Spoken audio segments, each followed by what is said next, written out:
கொஞ்ச தூரம் வந்தவுடனே தீர்த்தமாட வேண்டும் என்று அக்ரூரருக்கு ஒரு எண்ணம் பிறந்தது. ரதத்திலே கண்ணனும் இருக்கிறான். கண்ணனை விட்டு இறங்கி அவர் தீர்த்தமாட போனால் நீருக்குள்ளையும் அவருக்கு கிருஷ்ணானுபவம் ஏற்பட்டது. அதற்கு என்ன காரணம் என்று சொன்னால், அவர் எந்த பிரயோஜனத்தையும் எதிர்பார்த்து போகவில்லை.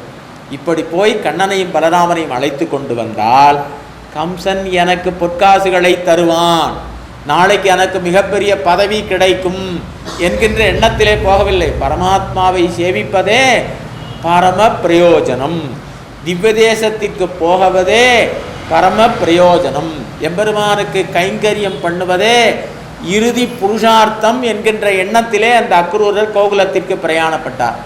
அப்படிப்பட்ட அக்ரூராயணத்தை நித்தியபடிக்கு யோசிக்க வேண்டும். அதற்கு அடுத்தபடியாக திருவேங்கட யாத்திரை. அது என்ன சுவாமி திருவேங்கட யாத்திரை?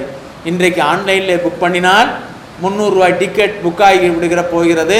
நாமெல்லாம் குடும்பத்தோடு கார் வைத்து கொண்டு திருமலைக்கு போய்விட்டு ஒரே நாளிலே திரும்பி விடலாமே. இதில் என்ன அதிசயம் என்று சொன்னால், இப்பொழுதெல்லாம் திருவேங்கட யாத்திரையாக இருப்பதில்லை. அந்த காலத்திலே இவர்கள் திருவேங்கடம் போக வேண்டும் என்று சிந்தித்து கொண்டே இருப்பார்கள். அதை பார்ப்பவர்களிடத்திலாம் சொல்லுவார்கள். என்ன சொல்லுவார்கள்? அடியன் திருவேங்கடத்திற்கு போக வேண்டும், அங்கே கோனேரிலே தீர்த்தமாட வேண்டும், வராக பெருமாளை சேவிக்க வேண்டும், அங்கே இருக்கக்கூடிய பெருமானையும் சேவிக்க வேண்டும், அங்கே வடை பிரசாதமாக தருவார்களமே அதை அமுது பண்ண வேண்டும் என்று சொல்லி சதா சர்வ காலமும் அந்த சிந்தனையிலே இருப்பார்கள். அது மட்டுமல்லாமல் போக முடியாதவர்கள், போய்விட்டு வந்தவர்கள் இருக்கிறார்களே, அவர்களுடைய வீட்டிற்கு போய் அங்கே போய் அமர்ந்து கொண்டு அங்கே கோனேரி எப்படி இருந்தது, நீங்கள் சேவிப்பதற்கு எவ்வளவு நேரம் ஆனது, என்னென்னெல்லாம் அங்கே பிரசாதமாக கொடுத்தார்கள் என்பதை கேட்டு கேட்டு கேட்டு திருவேங்கட யாத்திரையினுடைய மகிமையை பெற்றுக்கொள்வார்கள். அப்படி சுவாமி எம்பெருமானாரும் ஒரு முறை தன்னுடைய சிஷ்யர்களோடு திருவேங்கட யாத்திரைக்கு போனார். அவர் தன்னுடைய உடம்பை சுத்தி பண்ணி கொண்டு மல ஜலம் கழிக்காதபடிக்கு தன்னுடைய உடம்பை பார்த்து கொண்டு மலை மீது ஏறுகிறார். பாதி தூரம் போன பிறகு சிஷ்யர்களுக்கெல்லாம் ஒரே களைப்பு, தண்ணீர் தாகம் எடுக்கிறது, வயிறு பசிக்கின்றது, என்ன செய்வது என்பதே ஒரு தெரியாத ஒரு நிலை. அப்பொழுது திருவேங்கடமுடையான் ஒரு சிறுவனுடைய ரூபத்தை எடுத்துக்கொண்டு மாம்பழத்தையும் தித்யோன்னத்தையும் எடுத்துக்கொண்டு வருகிறான். சுவாமிகளே, உங்களை பார்த்தால் ரொம்ப களைப்பாக இருப்பதை போல தோன்றுகிறது, இதோ தத்தியோன்னமும் மாம்பழங்களும் இருக்கிறது, எடுத்துக்கொள்ளுங்கள். உடனே அங்கே இருக்கக்கூடிய சுவாமிகள் என்ன சொல்லுகிறார்கள்?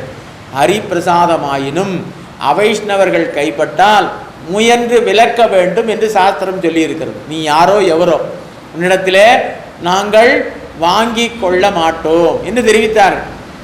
அப்படியான உனக்கு ஆச்சாரிய சம்பந்தம் இருக்க வேண்டும்.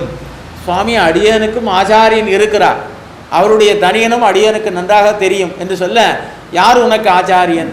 சுவாமி அனந்தாழ்வான் தான் ஆச்சாரியனாக இருக்கக்கூடியவர். இங்கே தனியனை சொல்லு பார்ப்போம். அகிலாத்ம குணாவாசம் அஜ்ஞான திமிராபகம் என்று சொல்லி அனந்தாழ்வானுடைய தனியனை தெரிவித்தார்.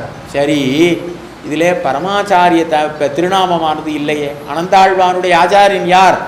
சுவாமி எம்பெருமானார், அவருடைய திருநாமம் இல்லையே என்று சொல்ல, அங்கே சுவாமி எம்பெருமானாருக்கு திருவேங்கடமுடையான் 4 வரி தனியனை இட்டான் என்று குருபரம்பரையானது நமக்கு தெரிவிக்கின்றது.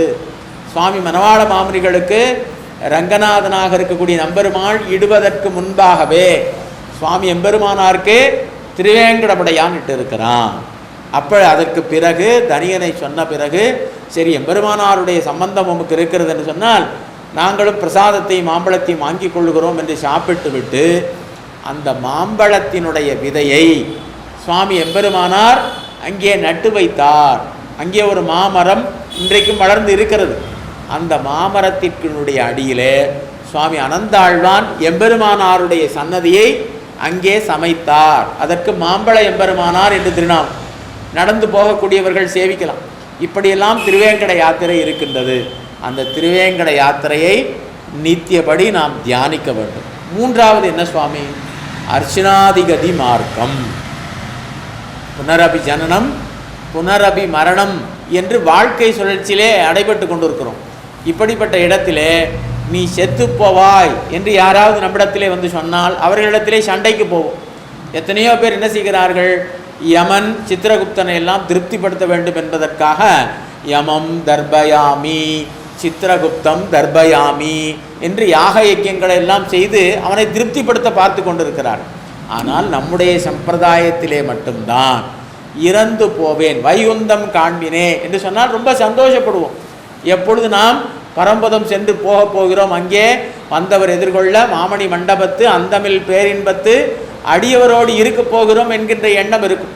சுவாமி வேதாந்த தேசிகர் என்ன தெரிவிக்கிறார் என்று சொன்னால், ஒவ்வொரு ஸ்ரீவைஷ்ணவனும் காலையிலே எழுந்தவுடனே அர்ச்சனாதிகதி மார்க்கத்தை தியானிக்க வேண்டும்.